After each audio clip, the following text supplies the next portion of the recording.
Hello, everybody. Welcome to the Crack House International Headliner Weekend Show.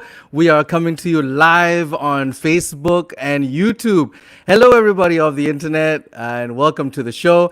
I am your host, RIZAL Van GEYZEL. I hope you guys are queued in, ready for a good laughing time. We have two fantastic headliners from two different parts of the world, which we normally do at the Crack House Comedy Club every weekend. If you have been to the Crack House Comedy Club, thank you for your support. If you have never been to the Crack House Comedy Club, it is too late. You have missed out. And this is going to be all you can get right now from the Crack House. But we are very happy to bring in two headliners every weekend, guys. Every weekend we bring in two different headliners. Tonight we have a headliner from Zimbabwe, Mr. Carl Joshua Ncube, and also we have Hindra from Klang, and one of them has really shitty internet, and I'll tell you which one it is. You will never guess. Thank you. Hope you guys are cute in. This is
my sound is out. Can you guys hear me now? Was my sound out the entire time? I'm so sorry. The first 5 minutes of that show was brought to you by U-Mobile. Just for the last few minutes. Okay, good. So I don't have to repeat everything I just said. Woo! And we're back. Yes, thank you so much. Thank you. I'm so sorry for the technical difficulties. Right. So here we are again. Let's thank you. All right, there's haha. Yes, sir. It is back on. Thank you for your support. Okay, so we have more fantastic comedians coming up. Tomorrow night, we have Deepak Chandran from Singapore, and we have Sones Stevens from America. Next weekend, we have Faka Faz from Singapore. And the, the sound was out, but you sure look cheerful, Faz Kamar. Yes, thank you. So basically, tune in every weekend. We'll still bring you international headliners from all over the world. And right now, I can't think of a better time but to bring up your first act of the night. It's going to be a real treat to see him perform his first weekend slot here on the online show. You might have seen him on the open mic nights. Very, very funny guy. Ladies and gentlemen, please give a big round of applause and welcome Mr. Hindra. What's up? How are you, Rizal? Nice one, bro. I can hear you loud and clear. Take it away, my man. Thank you. Hello, everyone. Hello, everyone from the world. I am Hindra from Klang. If you don't know where is Klang, let me tell you, Klang is a very nice place, guys. If a family just wants to move into Klang, if they call up the real estate agent and they ask, is the area safe? The real estate agent will ask them back, can your children fight? Yeah, that's how it is. So I am a tall dude. I'm 6'8". Yeah, I'm sitting down. You cannot see. Yeah, that's two of the most important measurement that you need to know about me. Yep. Some of you are laughing. Thank you very much. For the people who are not laughing, it's not my fucking problem. Your mathematics is so bad. All right. Chinese guys, if you're not laughing at this joke, I do not blame you. All right. You just don't have it. It's okay. No problem at all. All right. So for the ladies, you can call me Mama Jamapuma. All right. If you don't know what is Mama Jamapuma, you go and ask your Indian neighbor. All right. Just ask them. Don't ask them to show. All right. Because my people get very excited sometimes. Yeah, that's right. All right. So Klang, right? Klang is very interesting, guys. In this MCO lockdown, right? The thing that I miss the most is going to this old Chinese couple's shop to have their curry mee. All right. Their shop is like those kind of shop, which is like deep inside Klang, all right, where you have to double lock your car and all those kind of shit. And their shop is located under a tree. When you eat the curry mee, you have to literally look up all the time. If not, the roof will fucking fall on your head. That's how their shop is. But their curry is superb. Yeah, but for problem with that shop is this old couple, right? They always fight for no fucking reason. Yeah, I don't eat pork. Yeah, when I go to that shop, I tell the auntie, curry mee satu, tamau pork. Then when the mee comes, got pork. Then I call the auntie, sini. You see, got pork lah auntie. Then the auntie, rather than taking the whole plate, go and settle with the husband who's chopping the pork over there, she will shout from where she's standing, "喂, 講咗啊，冇 pork 啊，死仔，傻閪." Then the husband from over there will be chopping the pork. He will be showing his knife. 做咩啊你？做咩啊？死小婆？做咩啊？ They will be fighting so furiously, right? You who do not eat pork will also say, "Never mind, auntie, I eat. Tak apa, saya makan. You pergi. Never mind. You go ahead. Continue your work. Don't fight. Don't fight. Yeah, no problem. Fuck God. I will answer the God when I go up. No worries." Right? I bet, right? After I leave the shop, this uncle and auntie will secretly high-five each other. Yeah. Then they even have like a secret board at the back of their shop where they go and put one mark on the wall. One more converted. Next time we put the halal sign. Yeah, that's how it is. So Klang is very interesting, guys. Klang, right? I want to tell you guys, my friends who are born and raised in Klang, it's so hard for me to ask them to go and drink in Klang. Yeah, every time I ask them, I invite them to go and drink in Klang, they'll say, "Oh, don't want. Oh, don't want.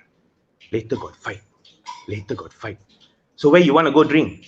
Let's go to Bangsa. Drive 45 minutes, stuck in the fucking jam. Let's go to Bangsa and drink.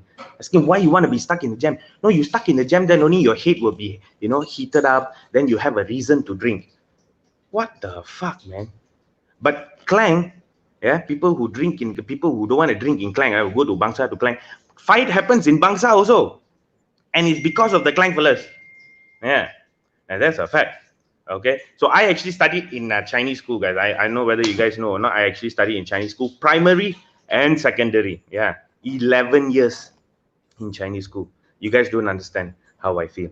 Yeah, it's like going to prison like that. It's like sending a Chinese to prison like that. The Chinese walk into the prison to see his homies. Hello, that's how I feel. I'm like a birthmark in that school. When you're banging someone, you look at the ass, got that birthmark, looks like the, looks like the picture of Sabah or Sarawak. Yeah, that's me in that school. But there was another Indian girl, her name was Vishalini or Gayatri or some shit like that.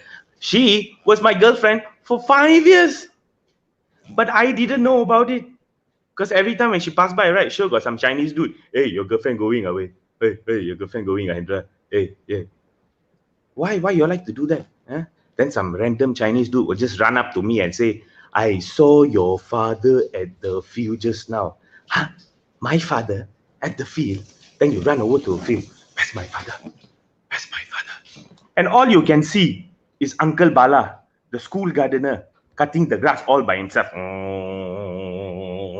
Then he sees you, right? You're supposed to be inside the class. Sees you, he'll shout. He'll be like, "Hey, what the hell are you doing inside? Go back inside, country fruit." Yeah, that's how Uncle Bala scolds people. He's the type of man, right? Never uses any vulgar, any bad words at all. All right. So I give you for example. All right. This is two things he will always fuck up when he pronounce. All right. Watermelon. It's not start with W. It starts with V. Watermelon. Yeah. Every time when we go for recess, when we look at Uncle Bala, we will just purposely want him to tell the word. They say, "Uncle Bala, do you want some fruits? We are going to the canteen. Do you want some?" Yeah. Get me some watermelon. Okay, uncle, watermelon. One or two. You want Assam or don't want Assam, uncle? Watermelon, huh? That's fun time, guys. Fun times. Yeah. But now, after studying in Chinese school and all those kind of shit, I'm a tour guide. Yeah. And pretty much tour guides, we don't have much job right now to do as well. Yeah. But being in Chinese school, right? One thing is it's like a superpower. Yeah. All right. It's like a superpower. I remember, right, going to a Chinese girl. Okay, Chinese girls, if you have never dated a brown guy in your life, this is why you should. Okay, I'll tell you once, remember. Okay, when you compare other races with the brown, when you compare other races with the brown, Kama Sutra takes the crown. Yeah, you see, not bad, right? Yeah, some of you laugh. Thank you very much. I said this to a Chinese girl once, and all she can say is, "Yeah, later smell like curry." I pretend I didn't hear. I was like, "Huh? What?" She said, "No, I say later smell like curry." I was like, "What the hell? I know. Who the hell says that? Yeah, who the hell says that later smell like curry? Right, Ling Ling? Are you dumb? Huh?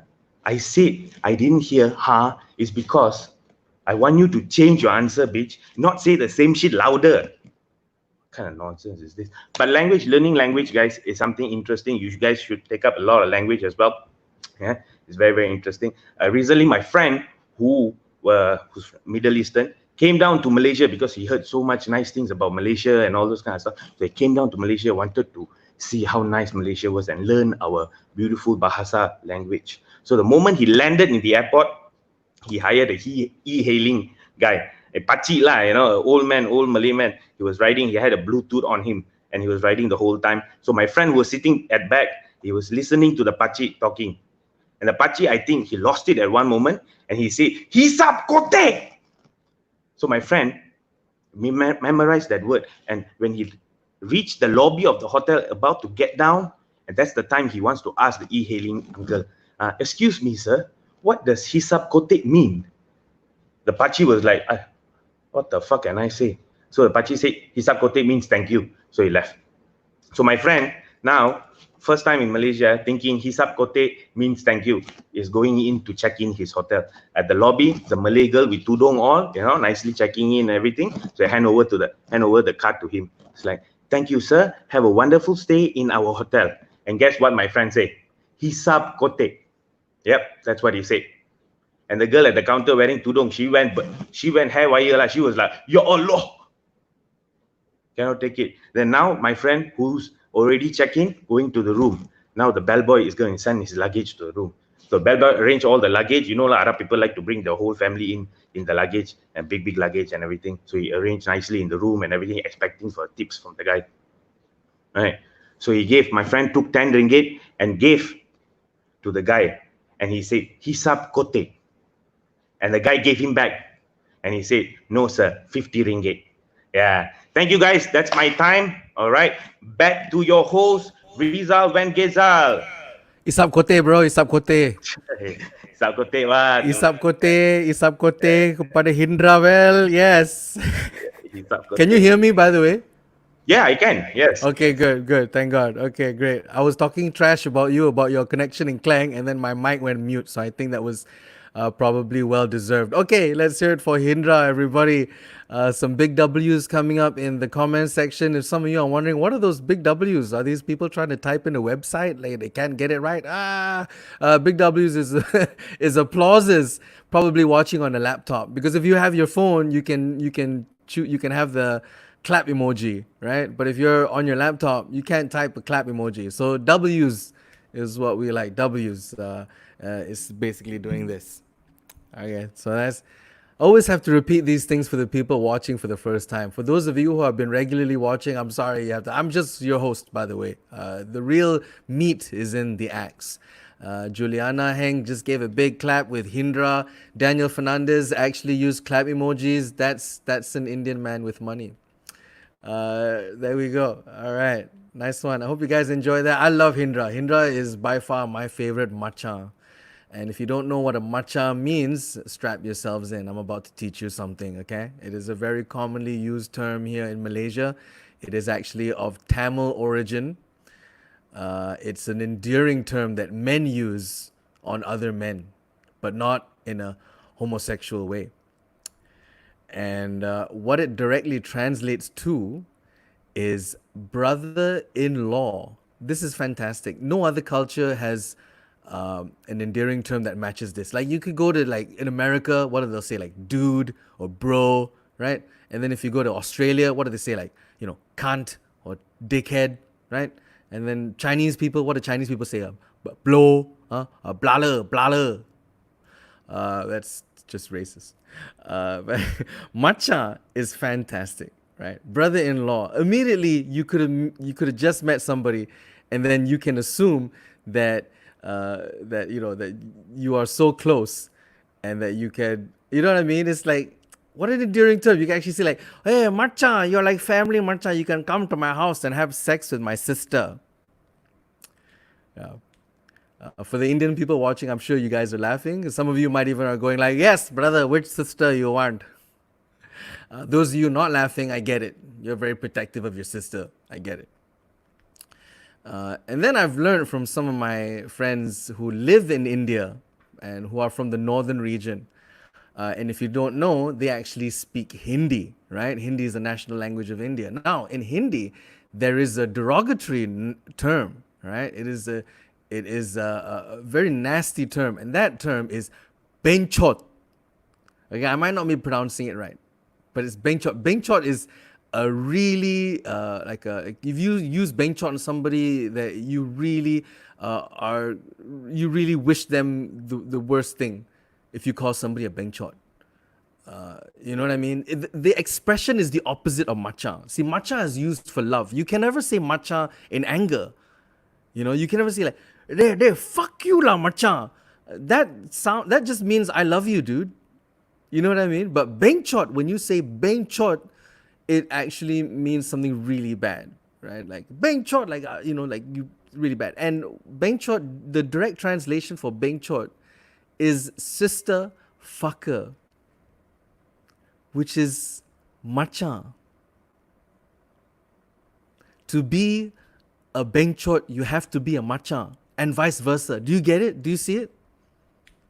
I always thought this was hilarious. So the people in the northern region of India are looking down at their southern folks and going like, benchot! And the southern dudes are so chill and they're just going like, I love you too, macha. Which sister you want? All right. Now, I was actually just doing a joke there on matcha, hoping to build up an audience so then I can introduce our headliner with at least 40 people watching. But what happened was we lost like 5 viewers just then. They did not like the matcha joke. Okay, so anyway, I'm about to bring on your headliners. So if you can get in as much people. Somebody, Shakila just said panchoda. I want to ask you what that means. David Levy says, appreciate the W explanation. Some people will just be so confused, right? What is this WW? Are people trying to type in a website? Yeah, I'm glad I could clear that up. Anyway, I'm very excited to bring on your headliner, guys. He headlined Crack House in 2017.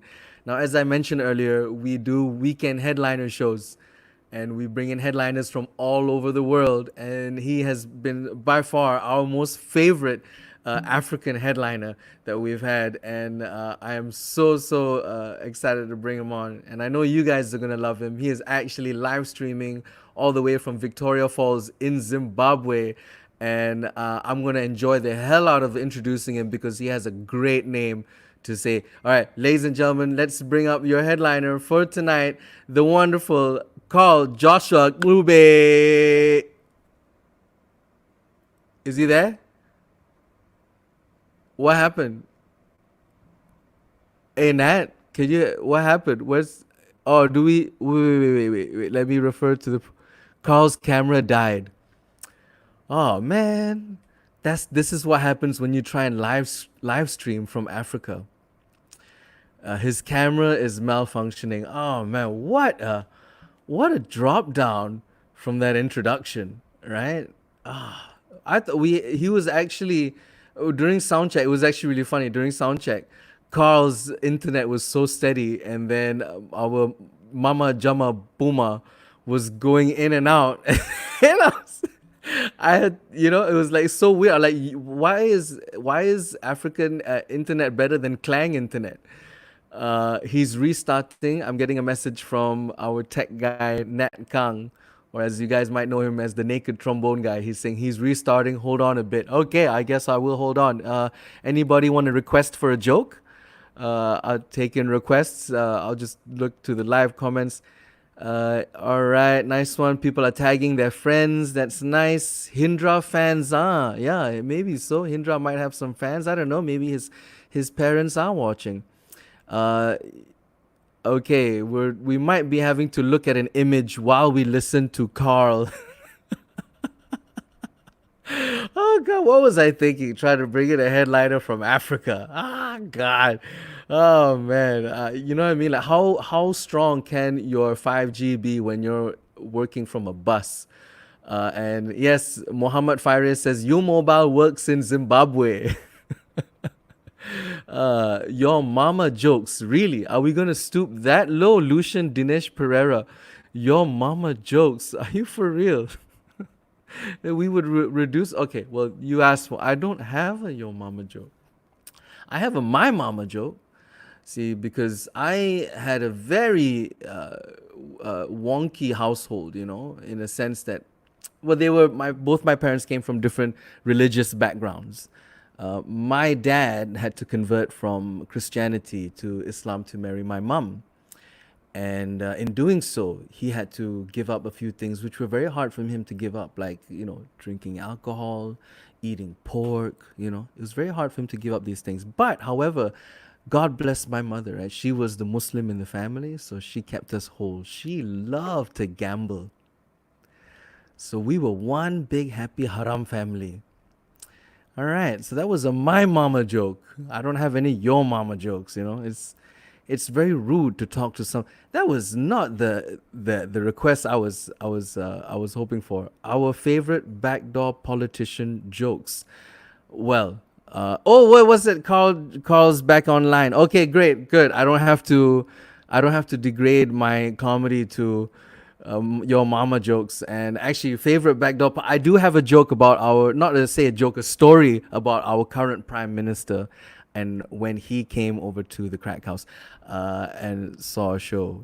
So that's a great story, which I will tell for another time. Daniel Fernandez has a joke now. He says, your mama's so fat, when she do woman on top, she causes a solar eclipse. There you go. Thank you, Daniel. Oh, God, if only we could do this in real life, You just be standing next to me on stage, and then while I get stuck, like, oh God, I need to put a joke in here, and then you just feed me a line. This is great. If you forget about the laughter, this is so much better than live, really. With an audience, it makes sense, right? Right now, I'm just talking out loud in my living room, like fucking a schizophrenic idiot, right? Okay, Carl is back online, so I'm not going to waste any more time. Okay, great. The numbers kicked up to nearly 50 now, so we got nearly 50 people watching. Don't apologize, Daniel. Don't ever apologize. Anyway, so let's bring up your headliner. Anyway, Daniel, don't apologize. Come and headline and do a spot. I'm going to message you after the show.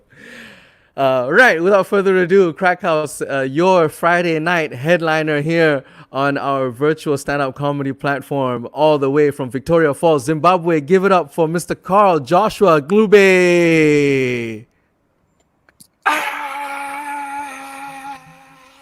What is up, Malaysia? Oh, Oh I my can hear gosh, you. I I have to apologize because when you said that you were going to tune back to me, there was just like a dark screen. So I was worried that the audience were now going to think, "Ah, yeah, it's actually someone from Africa." That is not my complexion. I'm just saying. But I'm excited to be here, excited to be back in Malaysia. This is the only way I can perform in Malaysia legally. So I'm really excited about that. My name is Carl Joshua Ncube. So if people don't know who I am the biggest Zimbabwean stand up comedian in the world.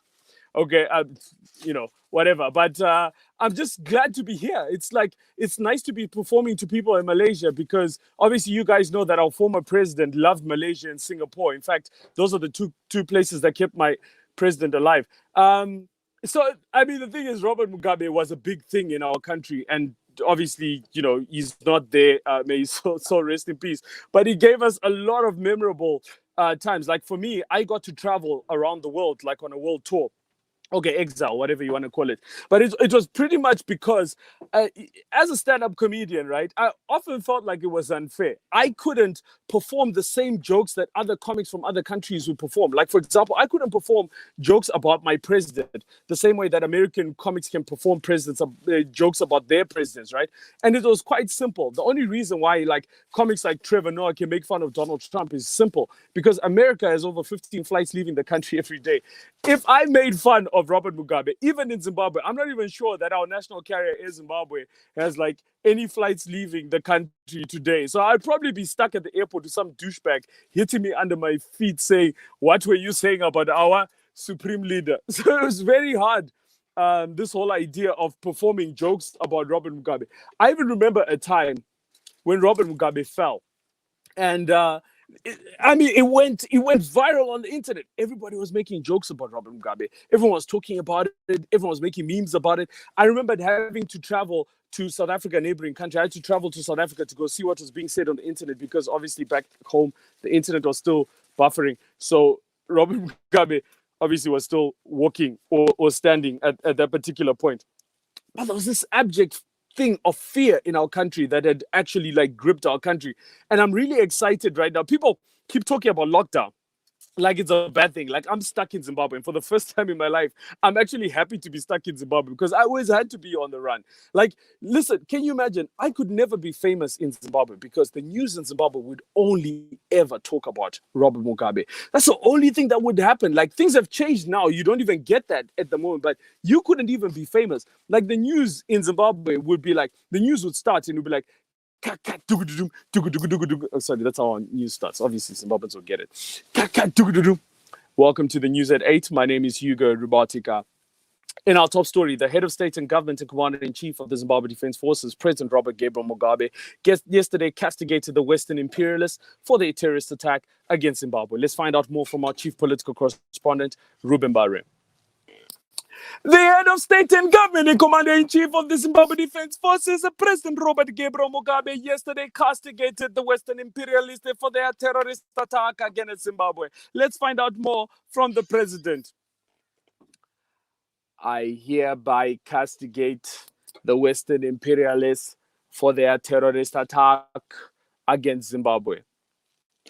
And that was the head of state and government and commander-in-chief of the Zimbabwe Defense Forces, President Robert Gabriel Mugabe, castigating those Western imperialists for their terrorist attack against Zimbabwe.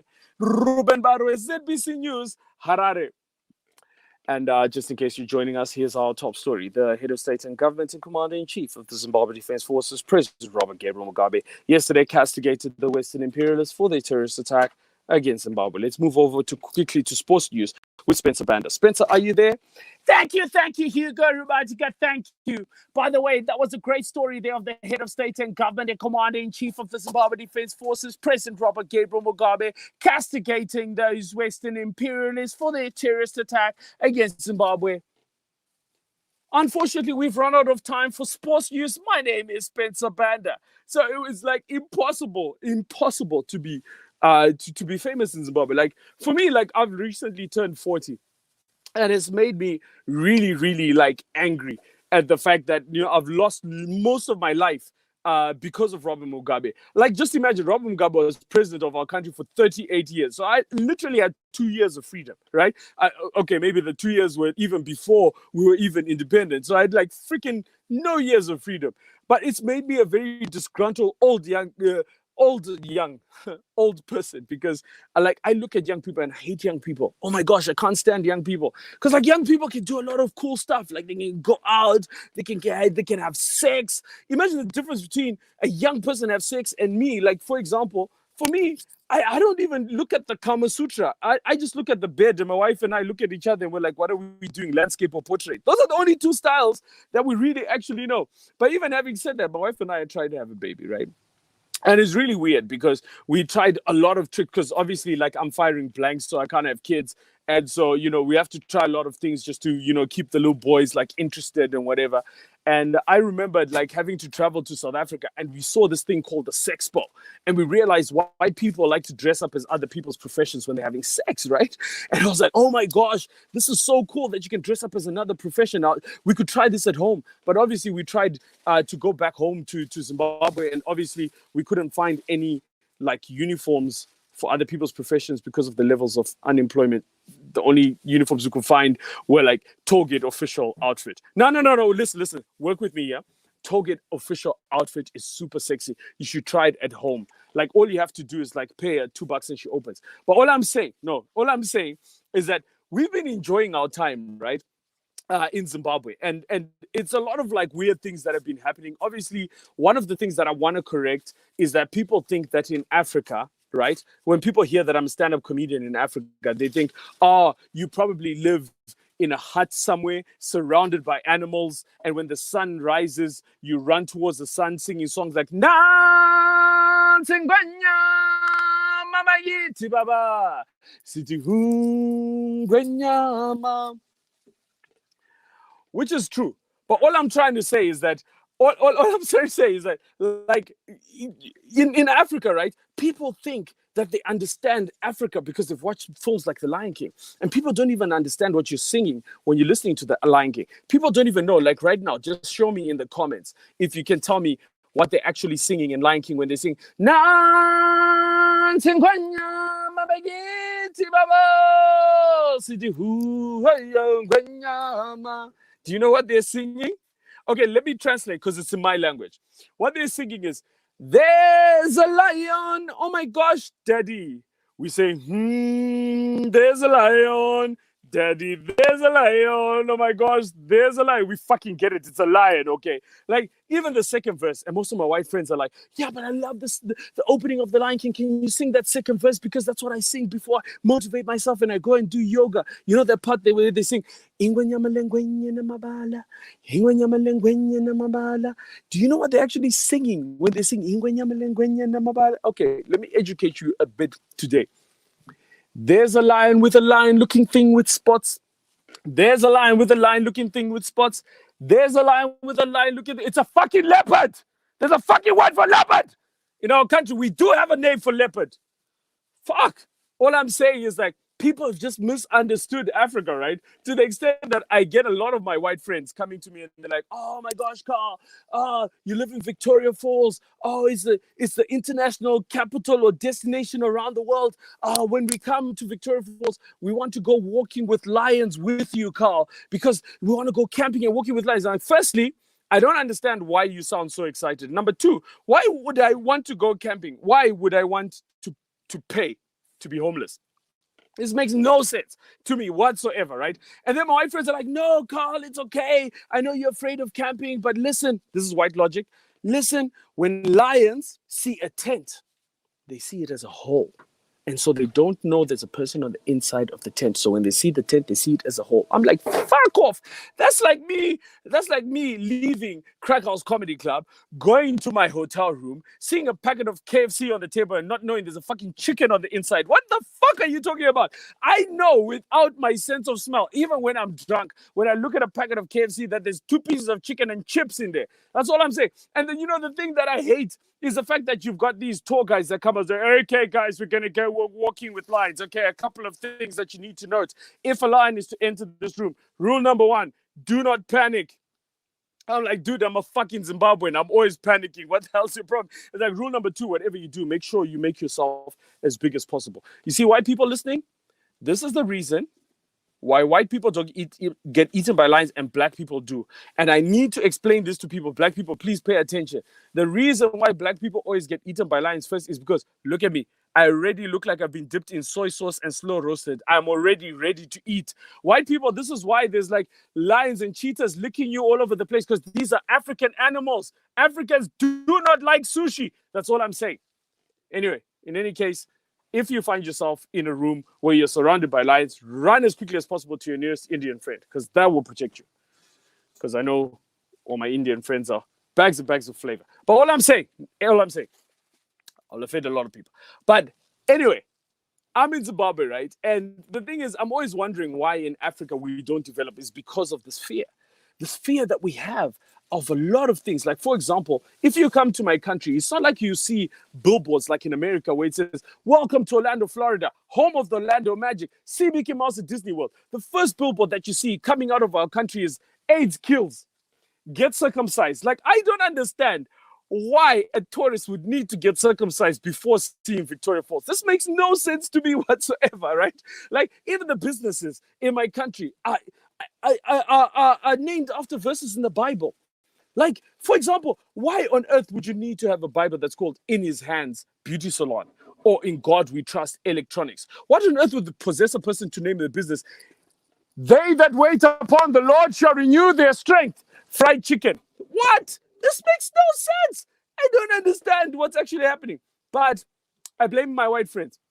I blame all of my white friends because, you know, white people are just always so brave. They always do things like the bravery and like in Africa, we're not used to this thing, right? Because you see like white people when they're taking pictures of the Victoria Falls, which, by the way, is one of the things that you must see. Like if you ever travel around the world, you must come to Zimbabwe and see Victoria Falls. Come to Zimbabwe. Forget every other place. Go to Zimbabwe to see Victoria Falls. But you see white people when they take pictures. They'll be like, okay, John, I just go to the edge of the gorge. I've got a camera. Don't worry. I've got a zoom lens. Just go to the edge of the gorge. I just want to get a picture. Like you're close to the edge of the Victoria Falls. And you know, black people, when we're taking pictures, we're like, Sfundo. Come closer. Waza. Come closer. All right, let's do a selfie. I don't understand where this actual fear comes from, but it has to stop. Because the thing is, this is the reason, for example, that you find that Zimbabweans are the most resilient of all the countries in the whole of Africa because of this whole fear thing. So we're not afraid of anything. If you take a Zimbabwean and you place them in ancient Egypt, imagine an Egyptian talking to a Zimbabwean present day. And an Egyptian says, the God of Israel put us in darkness for over 3 days. Zimbabwe will be like, what? We've had load shedding for longer. What the hell are you talking about? Yes, but the God of Israel sent locusts to eat all of our food. I'm like, what? You guys had food. What are you talking about? It's like, yes, but the God of Israel sent the children of Israel. Like he's parted the Red Sea and the children of Israel crossed on dry land. I'm like, dude. Have you seen how Zimbabweans cross into the borders of any country without God's assistance? That's all I'm talking about, right? And even if you said, listen, the God of Israel sent the children of Israel into the desert and they wandered around for over 40 years. I'm like, dude, Robert Mugabe was president of Zimbabwe for 37 years and we didn't go anywhere. Listen, we almost broke that record.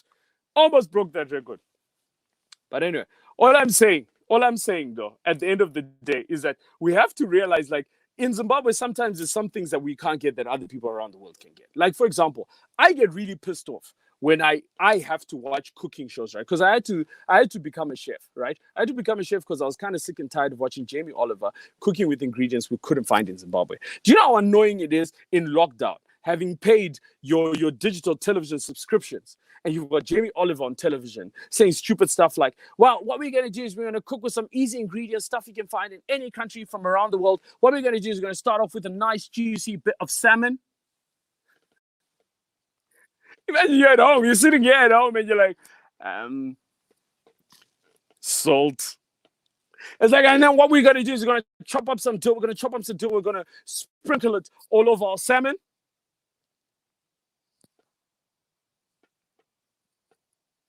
Salt.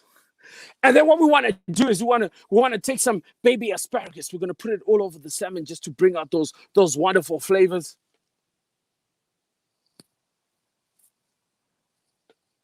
Salt. And then what we're going to do is we're going to take that salmon, we're going to put it into an oven that's been preheated at 180 degrees. That's 180 degrees.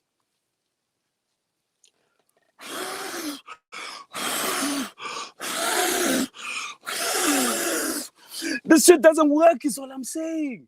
Is all I'm saying. Like, I travel to countries and I see everything is like kind of free. I remembered when I was watching the weather report, right? Even in Singapore and in Malaysia, you guys have these sexy weather report ladies that will come out and they'll do the weather report. And it's like, yes, we had nice, clear, sunny skies, but we had cyclones coming off the coast of Malaysia, bringing lots of moisture, just coming and coming and coming and just making everything wet and wet and wet. And if you look on the side, if you look at Malaysia and you look at Singapore, you will see like a cold front coming into a warm pressure system, bringing lots of moisture down here. I'm like, why can't the weather report be like that in Zimbabwe? Why can't the weather, instead the weather report in Zimbabwe is like, yes, today we had clear sunny skies. Today in Zimbabwe, Harare, where the head of state and government and commander-in-chief of the Zimbabwe Defense Forces, President Robert Mugabe, castigated the Western imperialists for their terrorist attack against Zimbabwe. Thank you so much, guys. You guys have been an excellent audience. My name is Carl Joshua Ncube. I don't know if that was my time. Thank you so much, Rizal, for this opportunity to speak to everyone. So happy to be here. Thank you. Carl Joshua Ncube, man, that was fucking hilarious, dude. Oh man, what a shame that we can't do that in front of actual people. But what a treat to see that, guys. That was truly tremendous. Oh man, that was so funny. One of the funniest that we've had so far. Oh man, so good. Let's show some love for Carl Joshua Ncube, everybody. And no problems with the internet. There was no problems with the internet at all. Man, that salmon line killed me. Fuck. I hope you guys enjoyed that. That was called Joshua Ncube and Hindra. And it has been our pleasure to perform for you tonight. We hope you had a good time. We hope you had a good laugh. And let's stay home, stay clean, stay safe as long as we can, just so we can open doors again and actually hug, kiss, lick each other. Oh, God, it is truly, truly. I really miss live shows. But until then, we are here. We are bringing you international headliners every weekend. Tomorrow night, we have Deepak from Singapore and Sones from America. Next weekend, we have our very own Jason Leong and Fakafaz, and we have Prince Abdi as well from the UK, and that's awesome. I can't wait to see more of these acts. So thank you so much. A lot of love coming in from the live comments. Let me use that energy to do a curtain call and bring back all the comics. Give it up one more time from Clang. It's Hindra, everybody. Thank you, Hindra. Thank you. Nice to have you, Hindra. And then bring back Carl Joshua Ncube. And our man from behind the scenes, we have a guy handling our tech. It's Nat Kang, everybody. Give it up for Naked Nat, trombone guy. There you go. This is Nat. Nat is here to make sure that there's eye candy for all the men and women. Yeah, so take a bow, gents. It is all, yep. Thank you so much. There's Shamila Talua says thank you so much. Laura Cole, our regular, gives claps. So yes, thank you. Lots of fantastic. Yeah, that was tremendous, Carl. You did that with ease. You did that with total ease. It's like you performed last night. It was so funny. Thank you. Yeah.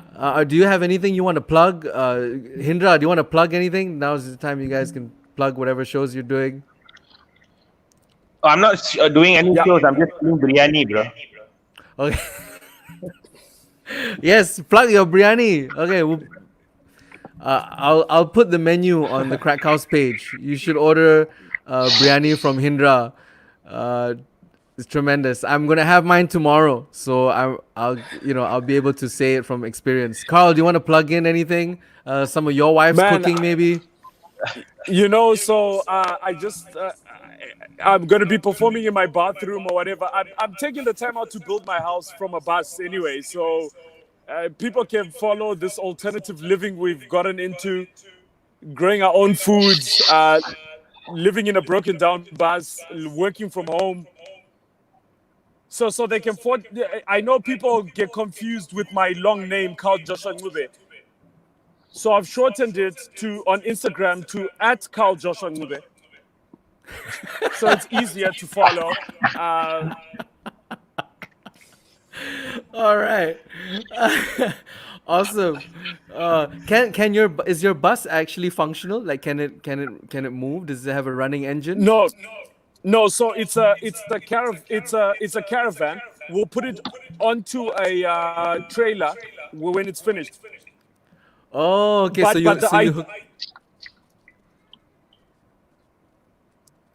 You were saying, okay. Anyway. The idea is to encourage this mobile living, because I want to travel around the world. I want to travel in a double-decker bus with a comedy club on top, and just be able to live where I perform. Because one of the things that I hated was performing at Crack House and being so pissed off on my way back to the hotel room.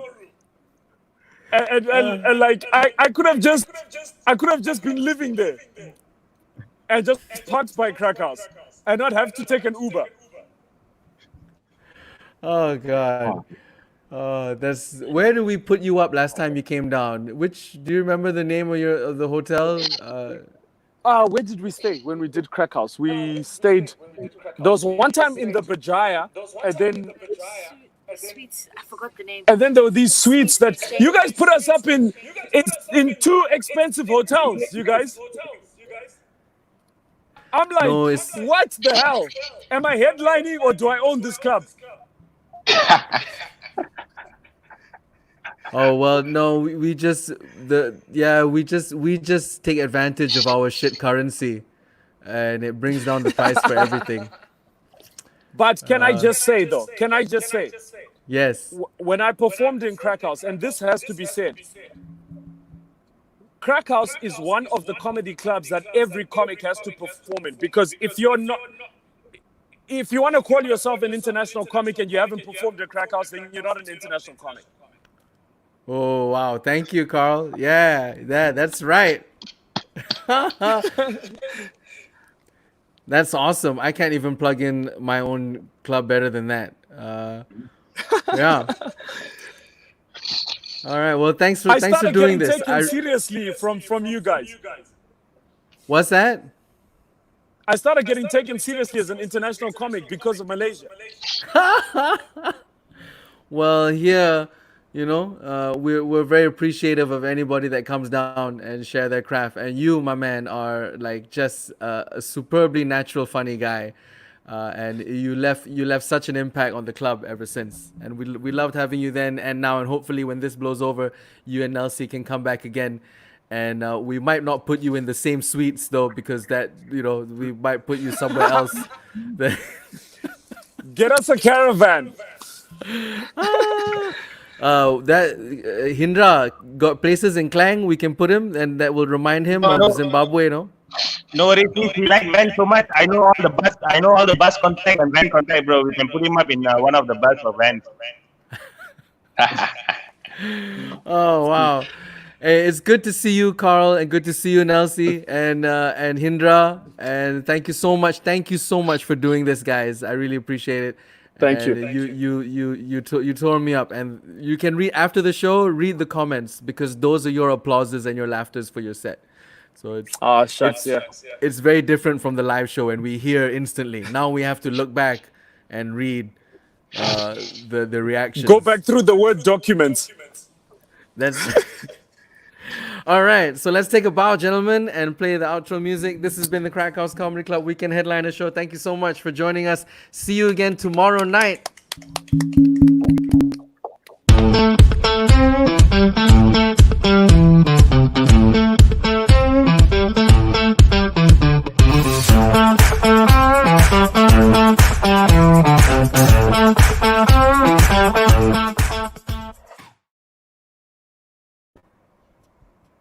Very nice, guys. Oh, Carl buggered off. Oh, he did. Yeah. 5 gig finished already. Let me drop him a message. Maybe he forgot. Carl, where are you? Hangout session lah. Post your hang.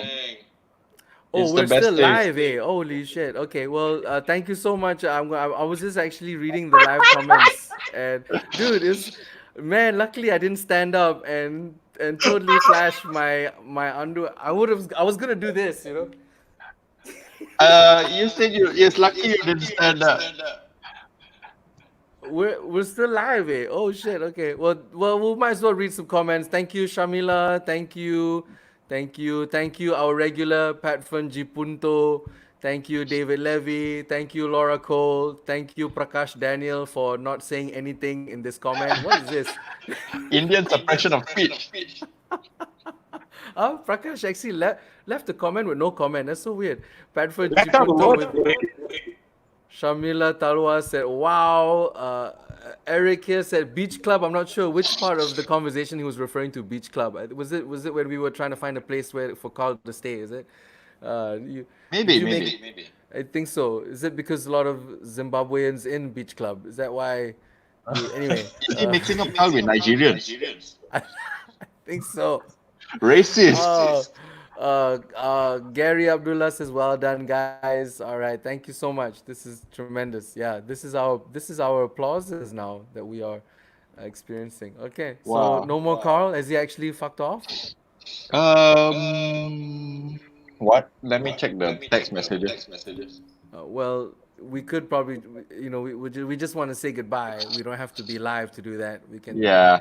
So we can just get one on wave, the one last broadcast. wave for the audience. All right. Good night, folks. It's been great. Cutting the feed, Rizal. All right. Bye-bye. Bye.